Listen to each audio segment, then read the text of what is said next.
Hello dear student, कैसे हैं आप? उम्मीद है आप स्वस्थ होंगे, मस्त होंगे। मैं संदीप यादव के स्टडी पॉइंट में आपका हार्दिक स्वागत करता हूं। दोस्तों, आज की सेशन में हम लोग फिजिक्स के कॉन्सेप्ट को सीखेंगे। तो आइए स्टार्ट करते हैं। थोड़ा सा अगर सिलेबस के बारे में डिस्कस करना चाहें तो फर्स्ट वन इज इलेक्ट्रोस्टैटिक। सबसे पहले जो फर्स्ट यूनिट है वो इलेक्ट्रोस्टैटिक। इलेक्ट्रोस्टैटिक्स मीन्स वैद्युतिकी and next one is magnetism means चुंबकत्व। थर्ड यूनिट इज ऑप्टिक्स, प्रकाशिकी।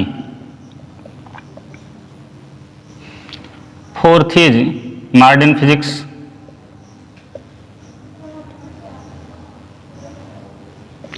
मॉडर्न फिजिक्स आधुनिक भौतिकी।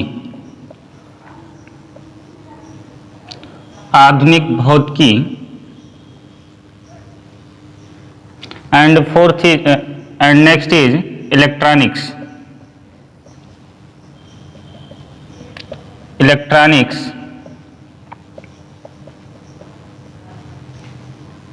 तो इसमें सबसे पहले इलेक्ट्रोस्टैटिक वैद्युतिकी में चार्ज के बारे में पढ़ना है। What is charge? बेसिकली आवेश क्या है। तो आवेश के बारे में सबसे पहले जानकारी यूनानी दार्शनिक थेल्स ने दिया था। आवेश के बारे में सबसे पहले यूनानी दार्शनिक थेल्स ने जानकारी दिया था। आवेश उत्पन्न कैसे होता है? किन्हीं दो वस्तुओं को आपस में रब करने से, उनको रगड़ने से आवेश उत्पन्न होता है। फॉर एग्जाम्पल अगर बात करें तो अगर हम कांच की छड़ को अगर रेशम से रगड़ते हैं, कांच की छड़ को अगर रेशम से रगड़ते हैं तो इनमें विपरीत स्वभाव के आवेश उत्पन्न हो जाते हैं। कांच की छड़ को अगर रेशम के कपड़े से रगड़ते हैं तो इसमें विपरीत स्वभाव के आवेश उत्पन्न हो जाते हैं। इस प्रक्रिया में जो कांच की छड़ होती है वो धनावेशित हो जाती है और जो रेशम की छड़ है वो ऋणावेशित हो जाती है। किसी वस्तु पर धनावेश आने का मतलब लैक ऑफ इलेक्ट्रॉनों की कमी। इसका मतलब अगर कांच की छड़ पर धनावेश उत्पन्न हुआ है, रेशम की छड़ पर ऋणावेश उत्पन्न हुआ है, इसका मतलब यहाँ पे ट्रांसफॉर्मेशन ऑफ इलेक्ट्रॉनों का स्थानांतरण हुआ है। मतलब कांच की छड़ से रेशम के कपड़े पर इलेक्ट्रॉन गए हैं। यहाँ पे इलेक्ट्रॉनों की कमी, जिस वस्तु पर इलेक्ट्रॉन की कमी होगी उस पर पॉजिटिव आवेश आएगा और जिस पर इलेक्ट्रॉनों की अधिकता होगी, ये एक्सेस ऑफ इलेक्ट्रॉन, ऋणावेशित होने का मतलब एक्सेस ऑफ इलेक्ट्रॉन, किसी वस्तु का ऋणावेशित होना इलेक्ट्रॉनों की अधिकता को दर्शाता है। और इसके आगे नेक्स्ट एग्जांपल की अगर बात करें तो एबोनाइट की छड़ को, अगर एबोनाइट की छड़ को बिल्ली की खाल से रगड़ते हैं, एबोनाइट की छड़ को बिल्ली की खाल से रगड़ते हैं तो सेम वे में एबोनाइट की छड़ धनावेशित हो जाती है और बिल्ली की खाल ऋणावेशित हो जाती है। अगर आवेश को हम डिफाइन करना चाहें, आवेश की परिभाषा देना चाहें, आवेश की परिभाषा, डेफिनेशन ऑफ चार्ज, आवेश को अगर हम परिभाषित करना चाहें तो हम कहेंगे आवेश किसी द्रव्य का वह गुण है, आवेश किसी द्रव्य का वह गुण है जो वैद्युत और चुंबकीय क्षेत्र को उत्पन्न करता है। आवेश किसी द्रव्य का वह गुण है, आवेश किसी द्रव्य का वह गुण है जो वैद्युत तथा चुंबकीय क्षेत्र उत्पन्न करता है। वैद्युत तथा चुंबकीय क्षेत्र उत्पन्न करता है। अगर आवेश उत्पन्न करता है, अगर आवेश स्टैटिक फॉर्म में है, स्थिर अवस्था में है, तो इसके द्वारा वैद्युत क्षेत्र उत्पन्न होता है। और अगर ये डायनेमिक स्टेट में है, मोशन के स्टेट में है, तो इसके द्वारा वैद्युत और चुंबकीय क्षेत्र दोनों ही उत्पन्न किए जाते हैं। इसके आगे अगर टाइप ऑफ चार्ज, आवेश के प्रकार के बारे में कहें, आवेश के प्रकार, टाइप ऑफ चार्ज, तो बेसिकली जो आवेश है वो दो प्रकार का होता है। फर्स्ट धनावेशित, पॉजिटिव चार्ज, धनावेशित आवेश, पॉजिटिव चार्ज, सेकेंड ऋणावेशित आवेश, ऋणावेशित आवेश, ऋणावेशित आवेश निगेटिव चार्ज। आवेश दो प्रकार के होते हैं, इसके बारे में सर्वप्रथम जानकारी बेंजामिन फ्रैंकलिन नामक साइंटिस्ट ने हमें दिया था। क्या नाम है? Benjamin Franklin. आवेश दो प्रकार का होता है, इसके बारे में जानकारी बेंजामिन फ्रैंकलिन ने दिया था। तो सबसे पहले हम लोगों ने आवेश के बारे में पढ़ा। आवेश के बारे में यूनानिक दार्शनिक थेल्स ने हमें सबसे पहले जानकारी दिया था। आवेश प्रत्येक वस्तु में पहले से विद्यमान होता है। आवेश को दो वस्तुओं को आपस में रब करके रगड़ने से आवेश को उत्पन्न किया जा सकता है। जैसे हमने यहाँ पे एग्जाम्पल के तौर पे बात किया कि अगर कांच की छड़ को रेशम के कपड़े से रगड़ते हैं तो कांच की छड़ धनावेशित हो जाती है और रेशम की छड़ ऋणावेशित हो जाती है। इसी प्रकार नेक्स्ट हमने बात किया एवोनाइट की छड़ को बिल्ली की खाल से रगड़ने पर एवोनाइट की छड़ धनावेशित होती है और बिल्ली की खाल ऋणावेशित होती है। आवेश को अगर हम सिंपली डिफाइन करना चाहें, आवेश की परिभाषा देना चाहें तो क्या कहेंगे? आवेश किसी द्रव्य का वह गुण है जो वैद्युत तथा चुंबकीय क्षेत्र को उत्पन्न कर सकता है। It is a property of matter which can produce electric and magnetic field. अगर ये वैद्युत स्थिर अवस्था में है, आवेश अगर स्थिर अवस्था में है तो इसके द्वारा वैद्युत क्षेत्र उत्पन्न होता है, और अगर ये डायनेमिक स्टेट में है, मोशन के स्टेट में है, तो इसके द्वारा वैद्युत और चुंबकीय क्षेत्र दोनों उत्पन्न होता है। इसके बाद हम लोगों ने आवेश के प्रकार के बारे में डिस्कस किया, टाइप ऑफ चार्ज के बारे में। तो टाइप ऑफ चार्ज के बारे में सर्वप्रथम जानकारी बेंजामिन फ्रैंकलिन ने हमें दिया था। आवेश दो प्रकार के होते हैं, इनके अनुसार धनावेशित चार्ज और ऋणावेशित चार्ज। इसके पहले हमने आपको एक कॉन्सेप्ट बताया था कि अगर किसी वस्तु पर धनावेशित है, कोई वस्तु अगर धनावेशित है उस पर पॉजिटिव चार्ज आता है, इसका मतलब यहाँ से इलेक्ट्रॉनों का ट्रांसफर हुआ है, ये लैक ऑफ इलेक्ट्रॉन को दर्शाता है। जबकि अगर किसी वस्तु पर इलेक्ट्रॉनों की अधिकता हुई, ऋणात्मक आवेश आया है, कोई वस्तु अगर ऋणावेशित हुई है तो इसका मतलब ये हुआ कि यहाँ पे एक्सेस ऑफ इलेक्ट्रॉन है। ठीक, इसके आगे हम लोग बात करते हैं, उम्मीद है आपको इतना समझ में आया होगा। इसके आगे हम लोग बात करते हैं क्वांटाइजेशन ऑफ चार्ज। जो नेक्स्ट आपको पढ़ना है वो quantization of charge. Quantization of charge का मतलब है quantization of charge. Quantization of charge का मतलब है आवेश का क्वांटीकरण। आवेश का क्वांटीकरण। आवेश के क्वांटीकरण का मतलब ये हुआ कि ब्रह्मांड की जितनी भी वस्तु होती हैं, ब्रह्मांड की सभी वस्तुओं का जो आवेश होता है वो एक इलेक्ट्रॉन के आवेश के गुणज के रूप में होता है। अब एक इलेक्ट्रॉन का आवेश कितना होगा? Charge of one electron. Charge of one electron 1.6 into 10⁻⁻19 coulomb. एक इलेक्ट्रॉन का आवेश कितना होता है? 1.6 × 10⁻19 कूलम। कूलम क्या है? आवेश की यूनिट है, MKS unit. MKS unit of charge. MKS unit of charge क्या हो जाएगा? Coulomb. And CGS unit of charge, अगर सीजीएस यूनिट की बात करें, आवेश के सीजीएस यूनिट की बात करें तो इसका जो सीजीएस यूनिट होता है वो स्टेट कूलम। एमकेएस पद्धति में आवेश का मात्रक क्या हुआ? कूलम हुआ, और सीजीएस पद्धति में आवेश का मात्रक क्या हुआ? State coulomb. तो एक आवेश, एक इलेक्ट्रॉन पर कितना आवेश होता है? 1.6 × 10⁻⁻19 कूलम। तो हम लोग बात कर रहे थे आवेश के क्वांटीकरण के बारे में। तो ब्रह्मांड की प्रत्येक वस्तु का जो चार्ज होता है वो इंटीजर मल्टीपल होता है। Integer multiple of charge of one electron. एक आवेश के किसी एक इलेक्ट्रॉन के आवेश का पूर्ण गुणज होता है। तो हम यहाँ से सिंपली कह सकते हैं Q = Ne। n क्या है इसमें? n is a integer. n क्या है? एक इंटीजर है, एक पूर्णांक नंबर है। n की वैल्यू आप 1 2 3 एंड सो ऑन कुछ भी ले सकते हैं। तो अगर किसी वस्तु का जो चार्ज होगा वो 1.6 × 10⁻⁻19 कूलम होगा, या फिर अगर यहाँ पे हम n की वैल्यू सपोज 2 लेते हैं तो उसकी वैल्यू कितना हो जाएगा? चार्ज 3.2 × 10⁻⁻19 कूलम, या 3 से मल्टीप्लाई करते हैं तो 4.8 × 10⁻⁻19 कूलम। इसके मल्टीपल के रूप में हमेशा मिलेगा। इसे आप क्या कहोगे? क्वांटाइजेशन ऑफ चार्ज, आवेश का क्वांटीकरण। तो इतना आपको समझ में आया फर्स्ट हम लोगों ने चार्ज के बारे में डिस्कस किया एंड नेक्स्ट हम लोगों ने क्वांटाइजेशन ऑफ चार्ज के बारे में डिस्कस किया। फिर इसके आगे हम लोगों को electric force field of line, वैद्युत बल रेखाओं के बारे में डिस्कस करना है। वैद्युत बल रेखाएं क्या होती हैं? वैद्युत बल रेखाएं, force field of lines, force field of lines, वैद्युत बल रेखाएं। आगे हम लोगों को force field of lines, force field of lines, वैद्युत बल रेखाओं, वैद्युत बल रेखाओं के बारे में डिस्कस करना है। वैद्युत बल रेखाओं के बारे में डिस्कस करना है।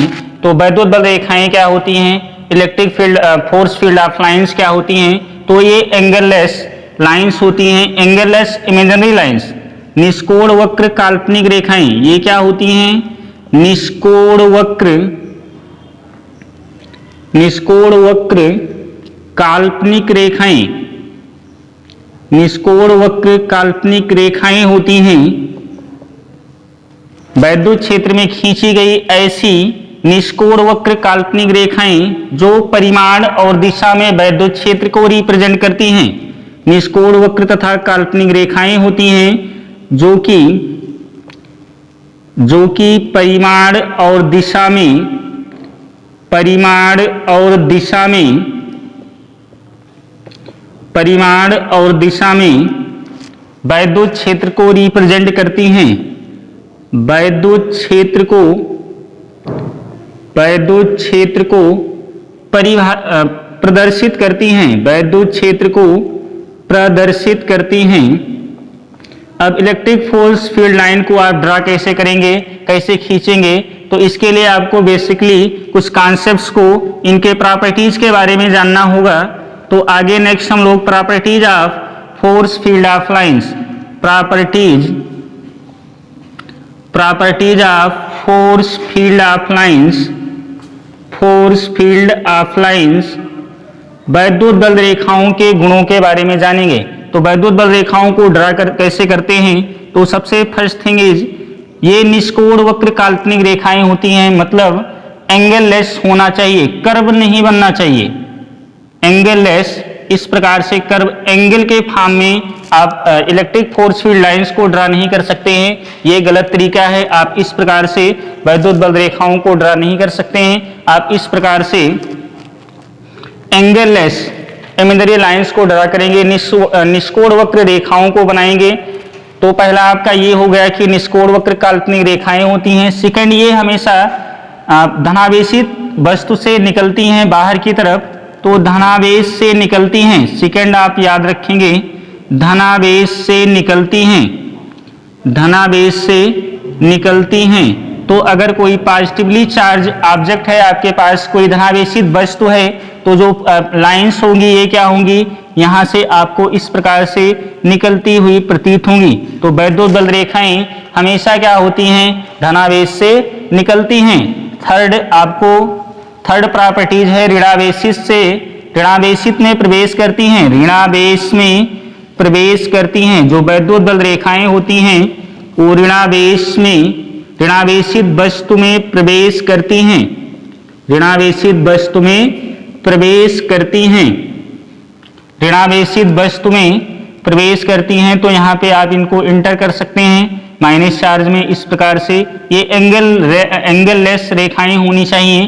तो फर्स्ट आपने जाना कि ये निष्कोण वक्र काल्पनिक रेखाएं होती हैं, एंगललेस इमेजिनरी होती हैं। और सेकंड आपने जाना कि ये धनावेश से निकलती हैं, हमेशा पॉजिटिव आवेश से ये निकलती हैं। और थर्ड क्या है? ऋणावेश में प्रवेश करती हैं, माइनस आवेश में इंटर करती हैं। तो आगे इसके वैद्युत बल रेखाओं के गुणों के बारे में जानना चाहें तो आप आगे ये कहेंगे, जो दो वैद्युत बल रेखाएं कभी भी एक दूसरे को कट नहीं कर सकती हैं।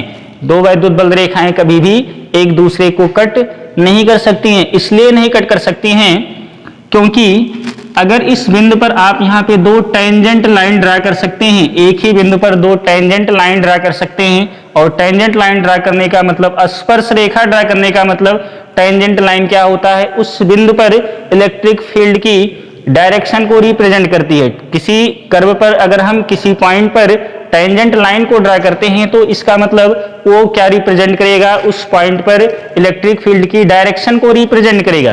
तो अगर दो रेखाएं एक दूसरे को कट करती हैं तो इस पॉइंट पर क्या हो जाएगा, दो टेंजेंट लाइंस को आप ड्रा कर सकते हैं और जिससे इलेक्ट्रिक फील्ड की डायरेक्शन दो डायरेक्शन आपको मिल जाएंगी, इलेक्ट्रिक फील्ड की आपको दो डायरेक्शन मिल जाएंगी। लेकिन क्या होता है, इलेक्ट्रिक फील्ड की डायरेक्शन यूनिक होता है, इसलिए आप कह सकते हैं कि दो इलेक्ट्रिक फील्ड लाइंस कभी भी एक दूसरे को कट नहीं कर सकती हैं। अगला, electric force field of lines, वैद्युत बल रेखाएं कभी भी क्लोज फॉर्म के रूप में नहीं हो सकती, ये गलत है।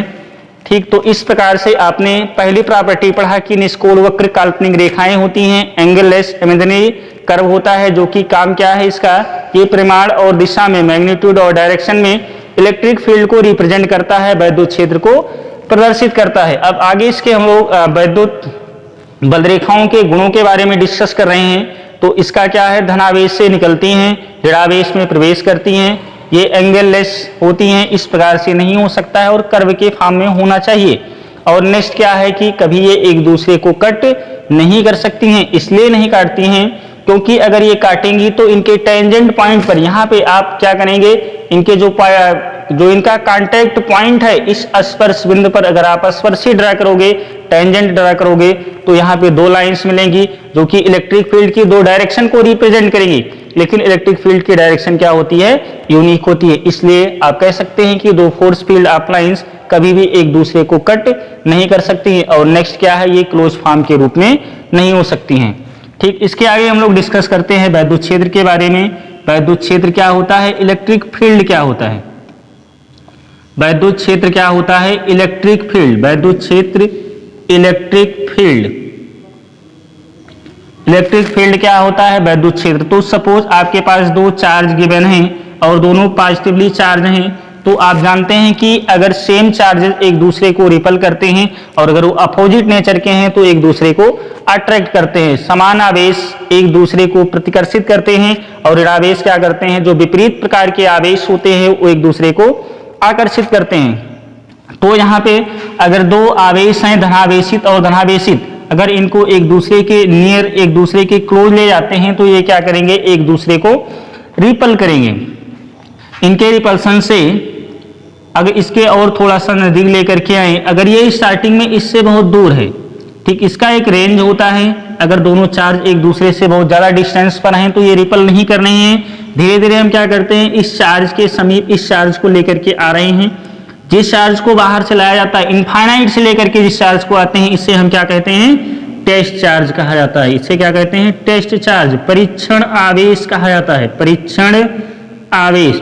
तो परीक्षण आवेश को जब हम किसी बिंदु के समीप दूसरे आवेश के समीप ले जाते हैं तो अगर ये अधिक डिस्टेंस पर है तो इसके द्वारा कोई भी रिपल्सन नहीं मिलता है। लेकिन एक एरिया, एक निश्चित डिस्टेंस के बाद जब ये यहाँ पर पहुंचेगा तो इसके द्वारा इसको क्या मिल जाएगा, रिपल्सन मिल जाएगा। तो जो ये एरिया, जो इसकी सराउंडिंग एरिया है, जो इसकी सराउंडिंग एरिया है, इसी को आप क्या कहोगे, इलेक्ट्रिक फील्ड कहा जाएगा, वैद्युत क्षेत्र कहा जाएगा। तो वैद्युत क्षेत्र क्या हुआ, यहाँ पे आप एक से ज्यादा भी आवेश को ले सकते हैं। तो आवेश अथवा आवेश समुदाय के चारों ओर का वह क्षेत्र, आवेश अथवा आवेश समुदाय के चारों ओर का वह क्षेत्र जहां पे बाहर से अनंत से किसी आवेश को लाने पर, परीक्षण आवेश को लाने पर यह आकर्षण अथवा प्रतिकर्षण महसूस करता है। अगर ये सेम चार्ज रहेंगे तो प्रतिकर्षित करेगा और अगर ये अपोजिट चार्ज हैं तो एक दूसरे को अट्रैक्ट करेंगे, आकर्षित करेंगे। तो आप डिफिनीशन क्या बताएंगे वैद्युत क्षेत्र की, इलेक्ट्रिक फील्ड की।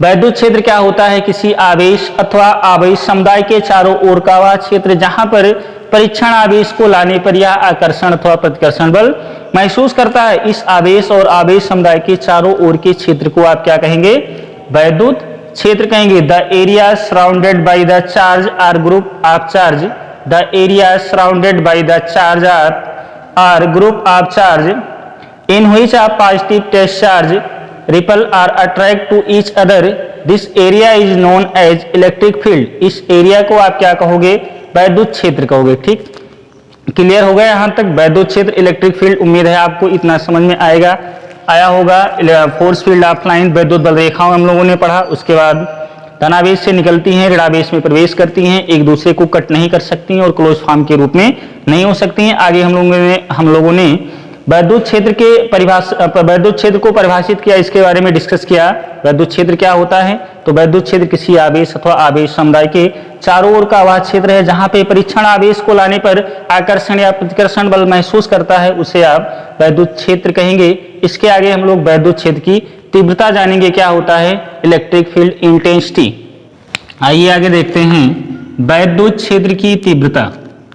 आगे वैद्युत क्षेत्र की तीव्रता, वैद्युत क्षेत्र की तीव्रता, electric field intensity, electric field intensity. तो वैद्युत क्षेत्र की तीव्रता क्या होती है? वैद्युत क्षेत्र की तीव्रता इलेक्ट्रिक फील्ड इंटेंसिटी। तो इसके पहले हम लोगों ने डिस्कस किया वैद्युत क्षेत्र के बारे में। वैद्युत क्षेत्र बेसिकली क्या होता है कि अगर किसी चार्ज या फिर ग्रुप ऑफ चार्ज के समीप हम लोग क्या करते हैं, किसी पॉजिटिव टेस्ट चार्ज को लाते हैं, तो इसके द्वारा क्या मिलता है, इसको रिपल्सन मिलता है। अगर ये अपोजिट चार्ज है तो ये क्या करेगा, अट्रैक्ट करेगा, और अगर सेम चार्ज है तो एक दूसरे को रिपल करेंगे। तो जितना फोर्स लगता है, ये जो चार्ज पहले से प्रेजेंट था, इस चार्ज के द्वारा इस टेस्ट चार्ज को जितना भी फोर्स लगता है, और जिस पॉजिटिव टेस्ट चार्ज को आप लेकर आ रहे हैं, इसको सिंपली Q0 से रिप्रेजेंट करते हैं। तो F और Q0 का जो रेशियो है F/Q0, इसे ही आप क्या कहोगे, इलेक्ट्रिक फील्ड इंटेंसिटी, वैद्युत क्षेत्र की तीव्रता। तो वैद्युत क्षेत्र की तीव्रता क्या हो गया, E=F/Q0। किसी आवेश के समीप दूसरे परीक्षण आवेश को लाने पर इस आवेश के द्वारा जितना आकर्षण अथवा प्रतिकर्षण बल मिलता है, तथा परीक्षण आवेश के अनुपात को, इस आवेश के द्वारा परीक्षण आवेश को जितना आकर्षण या प्रतिकर्षण बल लगता है, तथा परीक्षण आवेश के अनुपात को वैद्युत क्षेत्र की तीव्रता कहते हैं। वैद्युत क्षेत्र की तीव्रता के मात्रक को अगर यहां से देखना चाहें तो फोर्स की यूनिट क्या हो जाएगी, न्यूटन हो जाएगा, और आवेश की यूनिट क्या हो जाएगी, कूलाम। तो वैद्युत क्षेत्र की तीव्रता की यूनिट आपको क्या मिल गया, न्यूटन पर कूलाम। फार्मूला आप इसे ध्यान रखेंगे, E=F/Q0। इसे यहां से अगर हम ट्रांसफर करना चाहें, Q0 को अगर यहां से ट्रांसफर करना चाहें तो बेसिकली F क्या मिल जाएगा, Q0 × E। F क्या मिल जाएगा, Q0 × E। इस फार्मूले से आप कह सकते हैं कि अगर Q चार्ज को, Q0 कोई चार्ज है, इस चार्ज को अगर E मैग्नीट्यूड के इलेक्ट्रिक फील्ड में रख दिया जाता है, तो जो इनका प्रोडक्ट होगा Q0 × E, ये इस चार्ज पर लगने वाले फोर्स को रिप्रेजेंट करेगा। तो यहां से आपको फोर्स का भी फार्मूला मिल गया, F Q0 × E। तो यहां से फोर्स का, अगर किसी इलेक्ट्रिक फील्ड लाइंस में, ये मान लीजिए आपके यहाँ पे यूनिफॉर्म इलेक्ट्रिक फील्ड है, क्या है ये, यूनिफॉर्म इलेक्ट्रिक फील्ड, एक समान वैद्युत क्षेत्र, यूनिफॉर्म इलेक्ट्रिक फील्ड, एक समान वैद्युत क्षेत्र। इस आवेश को अगर यहाँ पे आप रखते हैं, और अगर ये आवेश इलेक्ट्रिक फील्ड की डायरेक्शन में मूव करना स्टार्ट कर देता है, इस चार्ज को अगर आपने यूनिफॉर्म इलेक्ट्रिक फील्ड एक समान वैद्युत क्षेत्र में रखा, और अगर ये चार्ज इलेक्ट्रिक फील्ड की डायरेक्शन में मूव करना स्टार्ट कर देता है, तो इसका मतलब ये होगा कि इस पर कैसा चार्ज है, पॉजिटिव चार्ज। अर्थात जो प्लस आवेश होता है, धनावेशित आवेश पर हमेशा जो फोर्स होगा, जो वैद्युत बल होगा, हमेशा वो वैद्युत क्षेत्र की डायरेक्शन में लगेगा। अगर ये वैद्युत क्षेत्र के अपोजिट डायरेक्शन में मूव करना स्टार्ट करता है, तो इसका मतलब इस पर चार्ज कैसा आएगा, ऋणात्मक आवेश आएगा। और अगर ये मूव नहीं करता है, तो इसका मतलब इस पर कोई भी आवेश उत्पन्न नहीं है। इस कॉन्सेप्ट के द्वारा आप किसी आवेश के नेचर को जान सकते हैं, प्रकृति को जान सकते हैं। आपको दे दिया जाए एक पार्टिकल ऐसा है जिसके नेचर के बारे में आपको पता करना है कि वो पॉजिटिव है, नेगेटिव है या फिर न्यूट्रल है। उसके नेचर को जानने के लिए आप फर्स्ट क्या करेंगे, इस चार्ज को इलेक्ट्रिक फील्ड में रखेंगे। यूनिफॉर्म इलेक्ट्रिक फील्ड में अगर ये फील्ड की डायरेक्शन में मूव करना स्टार्ट करता है, तो इट मीन्स इस पर कैसा चार्ज होगा, पॉजिटिव चार्ज होगा। और अगर ये अपोजिट डायरेक्शन में मूव करता है, तो इसका मतलब क्या होगा, ये नेगेटिव चार्ज है। अगर ये मूव नहीं करता है, स्थिर रहता है, तो इसका मतलब इस पर कोई भी आवेश नहीं है। तो इतना आपको क्लियर हो गया होगा वैद्युत क्षेत्र की तीव्रता क्या होती है, और किसी चार्ज पर इलेक्ट्रिक फील्ड में अगर उसको रखा जाए तो उस पर किस प्रकार से फोर्स कार्य करता है। फोर्स का ये फार्मूला आप इसको ध्यान रखेंगे, F Q0 × E और E F/Q0। और इलेक्ट्रिक फील्ड इंटेंसिटी की यहाँ से यूनिट आपको क्या मिल गई है, न्यूटन पर कूलाम। ठीक, इसके आगे हम लोग बात करते हैं कूलाम्स लॉ, जो कि मोस्ट इंपॉर्टेंट है आपके बोर्ड एग्जाम्स के लिए। कॉम्पिटिटिव एग्जाम्स में भी यहाँ से क्वेश्चन पूछे जाते हैं कूलाम के नियम से। तो अगला हम लोग कूलाम का नियम क्या डिस्कस कर रहे हैं, कूलाम का नियम। Coulombs law. अगला हम लोग पढ़ रहे हैं कूलाम्स लॉ, कूलाम का नियम। तो जो कूलाम का नियम है ये बेसिकली दो स्टेशनरी चार्ज पॉइंट्स के लिए है, दो स्थिर बिंदु आवेशों के लिए है। इस नियम के अकॉर्डिंग अगर बात करें, अकॉर्डिंग टू दिस लॉ, अगर दो चार्ज स्टेशनरी चार्ज हैं और इनको कुछ डिस्टेंस पर अगर एक दूसरे को रखा गया है तो इनके मध्य जो फोर्स लगेगा, फोर्स ऑफ अट्रैक्शन या फिर फोर्स ऑफ रिपल्सन, ये डिपेंड करेगा इनके नेचर पर, इनके साइन पर। ये कैसे चार्ज हैं, अगर ये अपोजिट चार्ज हैं तो अट्रैक्ट करेंगे, और अगर ये सेम नेचर के चार्ज हैं तो इसका मतलब ये रिपल करेंगे। तो अगर मान लेते हैं कि first one is Q1 and second one is Q2, Q1 और Q2 दो ऐसे चार्ज हैं जो एक दूसरे से r डिस्टेंस पर रखे हुए हैं। अब इनके मध्य कूलाम के नियम अनुसार बात करें तो इनके मध्य जो लगने वाला अट्रैक्शन व रिपल्सन फोर्स होगा वो F directly proportional to Q1 Q2, इनके आवेशों के प्रोडक्ट के अनुक्रमानुपाती होगा। F अनुक्रमानुपाती Q1 Q2, F is directly proportional to Q1 into Q2। आप इसे इक्वेशन फर्स्ट मान सकते हैं। And second one is F directly proportional to 1/r², मतलब इनके डिस्टेंस के स्क्वायर के रेसिप्रोकल होता है। जो F होता है वो स्क्वायर ऑफ द डिस्टेंस, इसके स्क्वायर डिस्टेंस के क्या होता है, रेसिप्रोकल होता है। F व्युत्क्रमानुपाती 1/r² होता है। ठीक, अगर इस दो इक्वेशन को हम कंबाइंड फॉर्म में रखना चाहें, on joining two these equation, on joining two these two equation, अगर दोनों समीकरणों को हम एक साथ लिखना चाहें तो हम क्या लिखेंगे, F is directly proportional to Q1 Q2/r²। इस डायरेक्टली के प्रोपोर्शनल के साइन को जब भी हम इसको यहाँ से हटाएंगे तो यहाँ पे हमेशा क्या होता है, एक कांस्टेंट मिलता है और यहाँ कांस्टेंट के फॉर्म में आएगा K।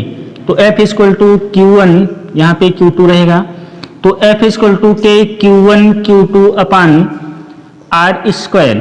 तो कूलाम्स लॉ क्या हो गया, F equal to K Q1 Q2/r²। K is a constant, K is a constant, K क्या है, एक नियतांक है।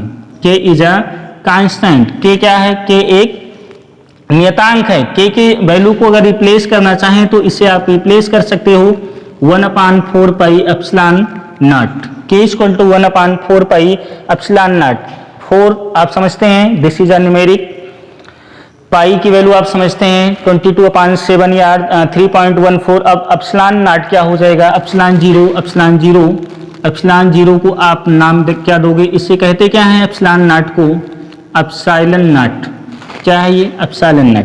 इसे कहेंगे permittivity of vacuum, permittivity of vacuum, permittivity of vacuum, निर्वात की वैद्युतशीलता। एप्सिलॉन नॉट का मतलब क्या हुआ, निर्वात की वैद्युतशीलता। एप्सिलॉन नॉट का मतलब निर्वात की वैद्युतशीलता। वैल्यू कितनी हो जाएगी एप्सिलॉन नॉट की, 8.85 इंटू 10⁻⁻12। एप्सिलॉन नॉट की वैल्यू कितना हो जाएगा, 8.85 इंटू 10⁻⁻12। अगर इसके यूनिट को आप देखना चाहें एप्सिलॉन नॉट की, तो यहाँ पे वैल्यू को अगर रखते हैं K की वैल्यू 1/4π एप्सिलॉन नॉट, यहाँ से r² को आप इधर ले सकते हैं, या फिर एप्सिलॉन नॉट को यहाँ भेजेंगे तो F इसके नीचे आ जाएगा। तो Q1 Q2 का क्या हो जाएगा, इसका हमने बताया था चार्ज का कूलाम होता है, तो 2 बार चार्ज है तो इसका मतलब कितना हो जाएगा, ये कूलाम स्क्वायर हो जाएगा, और यहाँ से अपान क्या हो जाएगा, न्यूटन मीटर स्क्वायर। फोर्स का न्यूटन और डिस्टेंस का क्या, मीटर स्क्वायर, तो r² है। तो इसका मतलब जो एप्सिलॉन नॉट की यूनिट हुई वो क्या हो जाएगा, coulomb square upon newton metre square. अगर इस टोटल की वैल्यू को आप फाइंड आउट करना चाहते हैं, 1/4π एप्सिलॉन नॉट की वैल्यू को फाइंड आउट करना चाहते हैं, तो 4 पाई की वैल्यू आप समझते हैं 3.14, और एप्सिलॉन नॉट की वैल्यू आप समझते हैं 8.85 इंटू 10⁻⁻12। इस ओवरऑल को अगर आप कैलकुलेट करते हैं तो यहाँ से आपको मिलेगा 9 इंटू 10⁹। इसे आप डायरेक्टली याद रखेंगे, न्यूमेरिक प्रश्नों को सॉल्व करते समय इसको आपको डायरेक्ट आवश्यकता पड़ेगी। तो 1/4π एप्सिलॉन जीरो की वैल्यू कितनी हो गई, 9 इंटू 10⁹। अगर यहाँ पे दोनों चार्ज को हम किसी वैक्यूम में ना रख करके किसी मीडियम में रखते हैं, इसी मीडियम में रखते हैं, K is a dielectric constant. If K is the dielectric constant, K is the dielectric constant, then the force between two charges will be, दो आवेशों के बीच का फोर्स तब क्या होगा अगर दो आवेशों को आपने वैक्यूम या एयर के स्थान पे क्या कर देते हैं, किसी मीडियम में रखते हैं, तो उनके बीच का जो फोर्स होगा 1/4 पाई एप्सिलॉन नॉट इंटू के Q1 Q2 upon r square. यहाँ पे आपने डिवाइड कर रहे हैं, और डिवाइड करने का मतलब हमेशा क्या होता है, अगर किसी नंबर में आप किसी संख्या से डिवाइड करते हो तो उसकी वैल्यू क्या होगी, कम हो जाएगी। इट मीन्स अगर दो चार्ज को अगर आप एयर में रखते हैं और उसी सेम चार्ज को आप क्या करते हैं, सेम डिस्टेंस पर अगर आप किसमें रखते हैं, किसी डाइलेक्ट्रिक मीडियम में रखते हैं, तो उनका जो फोर्स होगा वो 1/k टाइम्स डिक्रीज हो जाएगा। ठीक, 1/k टाइम्स उनका फोर्स डिक्रीज हो जाएगा। तो यहाँ से मीडियम के लिए फोर्स का फार्मूला हो गया 1/4 पाई एप्सिलॉन नॉट के Q1 Q2 upon r square हो गया। और अगर वैक्यूम में है तो इसके लिए वैल्यू कितना हो जाएगा K, और K की वैल्यू एयर या वैक्यूम के लिए कितना होता है, K = 1 फॉर एयर और वैक्यूम। निर्वात अथवा वायु के लिए K का मान कितना हो जाएगा, 1 हो जाएगा, और K की वैल्यू क्या हो जाएगा, इनफाइनाइट। ये किसके लिए है, फॉर मेटल। K की वैल्यू कितना हो जाएगा, फॉर मेटल। एयर या वैक्यूम के लिए 1 हो जाएगा, और मेटल के लिए कितना हो जाएगा, इनफाइनाइट हो जाएगा। तो हमने वैद्युत क्षेत्र की तीव्रता के बारे में पढ़ा, F = F/Q0, इसका मात्रक हुआ न्यूटन प्रति कूलम। यहाँ से हमने फोर्स के बारे में जाना कि फोर्स क्या हो जाएगा, Q0 × E। अगर Q चार्ज को E मैग्नीट्यूड के इलेक्ट्रिक फील्ड में रखते हैं तो उस पर कितना फोर्स लगेगा, F = Q0 × E लगेगा। अगर ये पॉजिटिव चार्ज है तो फील्ड के डायरेक्शन में इस पर फोर्स लगता है, अगर ये नेगेटिव चार्ज है तो अपोजिट डायरेक्शन में लगता है, और अगर इस पर कोई चार्ज नहीं है, न्यूट्रल है, तो इस पर कोई भी फोर्स वर्क नहीं करता है। आगे हम लोगों ने कूलम्ब्स नियम के बारे में बात किया। तो इस नियम के अनुसार दो स्थिर बिंदु आवेशों के बीच लगने वाला बल आवेशों की मात्राओं के गुणनफल के अनुक्रमानुपाती होता है। आवेशों की मात्राओं के गुणनफल के अनुक्रमानुपाती होता है, और उनके बीच की दूरी के वर्ग के व्युत्क्रमानुपाती होता है। दोनों इक्वेशन को हमने कंबाइन किया तो आपको क्या मिला, F directly proportional to Q1 Q2 upon r square. इस प्रोपोर्शनलिटी के साइन को अगर आप यहाँ से हटाओगे तो एक कांस्टेंट आएगा K,